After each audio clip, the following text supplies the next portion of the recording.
Hello, Dee and Tim. I am going to give you a quick, well, it's not probably too quick, but a quick tutorial on printing with a DYMO printer and PayPal and how I do it. So you probably know all this, so I'm going to give you all of it, and forgive me if it's information you already have.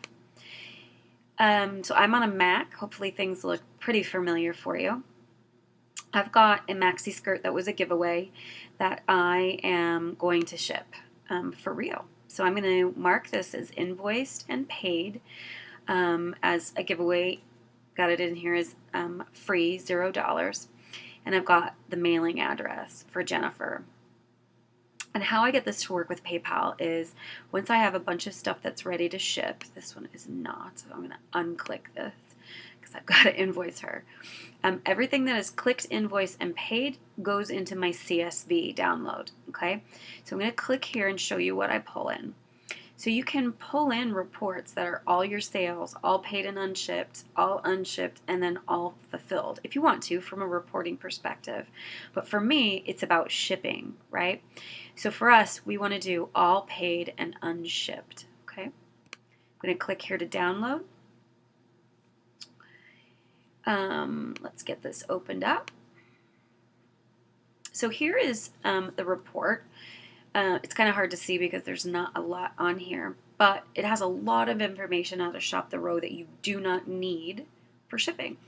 What you do need starts in column L, which is first name, last name, and I'm going to highlight these. Address, city, state, zip, okay? And what I do is copy this. Ooh, crap. Yeah. Sorry. Please don't do it. Okay, wrong one. I'm going to copy this, and I'm going to put it in a new blank workbook. Okay, so I'm eliminating all of the information, the superfluous information that I don't need. Let me show you what that is. So shipping company name, don't need it. Get rid of it. There we go. So now we have name, last name, address 1, address 2, city, state, and zip. So we're ready to go. So I'm going to save this as D and Tim, so I know that it's not real. I'm going to put it on my desktop, and you have to save it in a CSV format. Okay, CSV. So down here, you've got Windows, comma, separated. This is the one you want. You're going to save it. It's going to give you a message saying, hey, there's not good features in that format. Are you sure you want to do that? Yes, we need it nice and simple. Okay, so now we have D and Tim, and we're ready to go to PayPal. All right, so I'm already signed in to PayPal. It's waiting for me. And I am going to, let me go to here. Okay, so I am going to create some new orders. And I'm going to do it by importing. Instead of doing data entry, I'm going to use that CSV file that we just got. Obviously, we don't do this from PayPal or eBay. We're going to bring in our own file. So you click the From a File button, choose your file. Mine's on my desktop. There's D and Tim. And I'm going to choose it and import.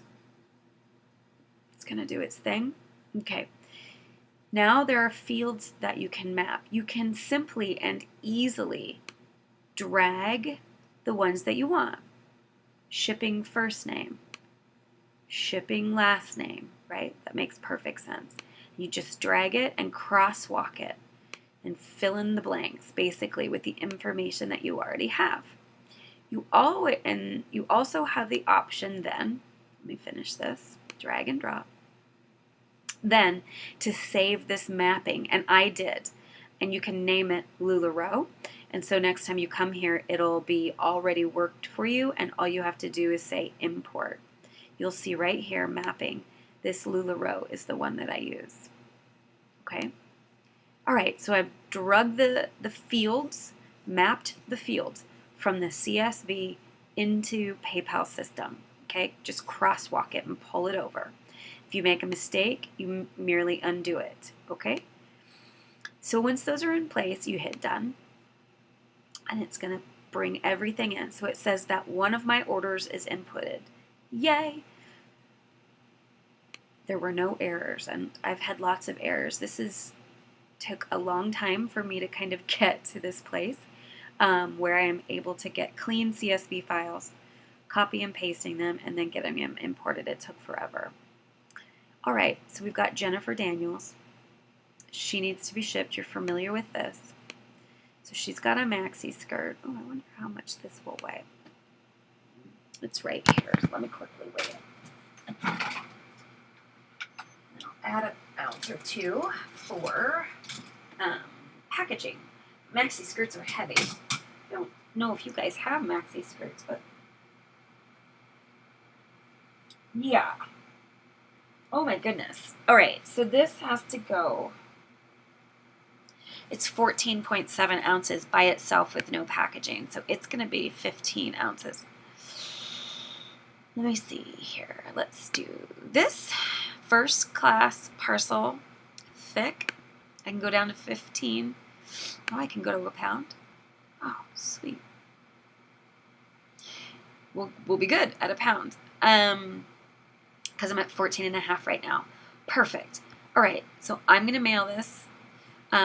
You're familiar with all of this fun stuff. So now comes the hack to get PayPal, this system, to print to the label printer. And I'm going to be honest with you and tell you that it is not overly easy and efficient. I'll show you why. Okay, so now I'm going to print this.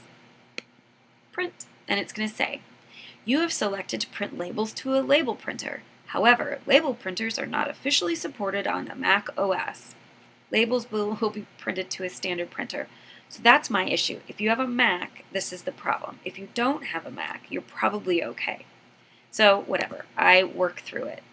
So I've hit OK. I've got this $4.30 thing. I'm ready to rock and roll. Let me pay and print, okay? Here we go.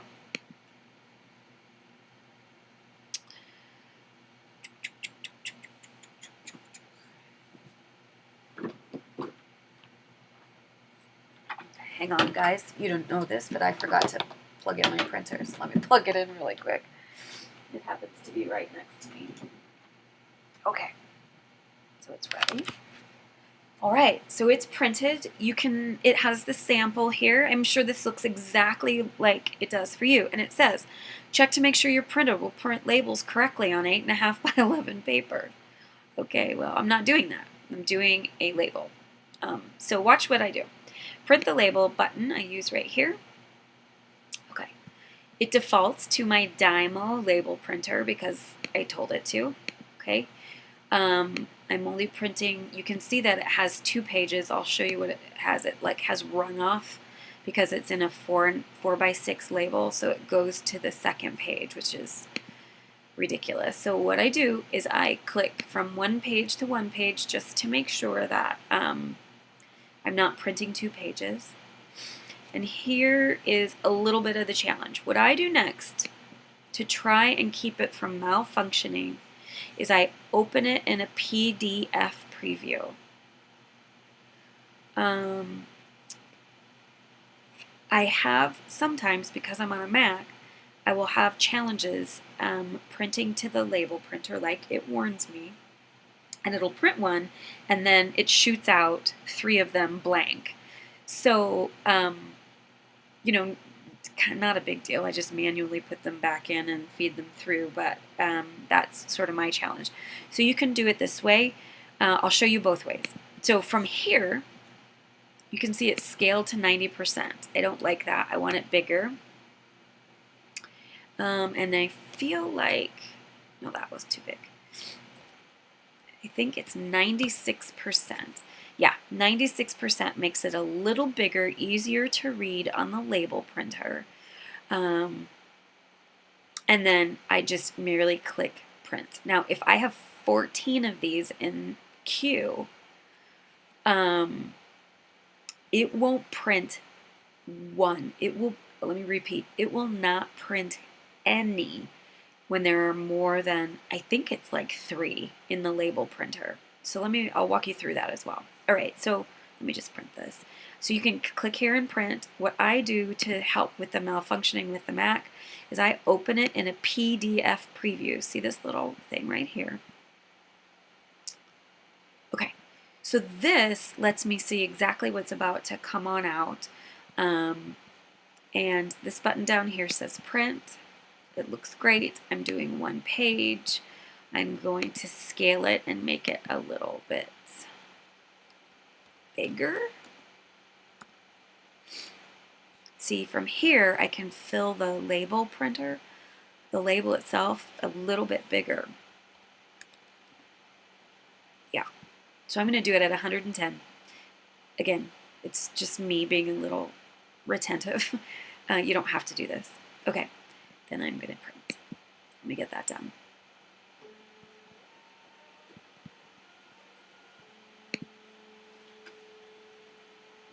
Okay, so it's printed, and you probably can hear that it is still going because it spit out more than 1.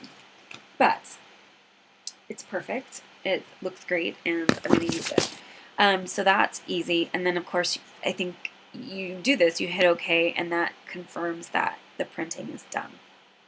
Okay, so when I've got something like these, I'll show you from the other day. Okay, all of these, it will go through the same process, but nothing comes out with the label printer. And again, I think it's a Mac OS thing. So all of a sudden, I've realized nothing is printed. It's fine. I never panic. I go right into history and I come to the labels and I highlight them and reprint.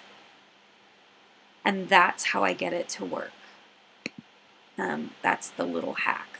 So again, when I've got, 17, they don't start spitting out on the label printer. I have to go back into history and I have to open them one at a time and hit reprint, reprint, reprint, reprint.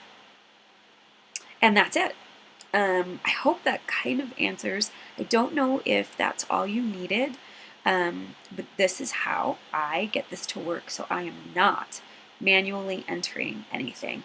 You can, I'm sure you know this, but you can absolutely go back in when you do an import and edit. Like I could go in here and put the fancy stuff by saying the beautiful Jennifer Daniels and things like that.